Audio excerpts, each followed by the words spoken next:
The bombshell New York Times article details a decade of huge losses for businessman Donald Trump, $1.17 billion from 1985 to 1994, at a time when Trump was selling his Art of the Deal success story. He is an outlier. He can say it's depreciation and it's other things. He just lost a lot of money because he's not a great businessman. The president tweeting at the time real estate developers were entitled to massive write-offs and depreciation, saying it was sport and calling the article a fake news hit job. The Times reports year after year, Mr. Trump appears to have lost more money than nearly any other individual American taxpayer.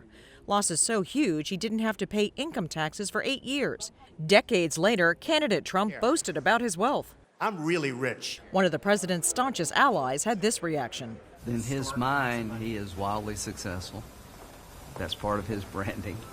The American people figure out about what they want to believe. NBC News has not independently reviewed the tax information. The Times says it obtained the president's tax returns from someone with legal access to them and matched the figures to public IRS data. This as Treasury Secretary Steve Mnuchin again refused to hand over the last 6 years of the president's personal and business returns to the House Ways and Means Committee. Every other presidential candidate in the last 40 years has released their tax returns to the public, and the public has been able to inspect them. Mnuchin says the committee has no legitimate reason to demand those returns.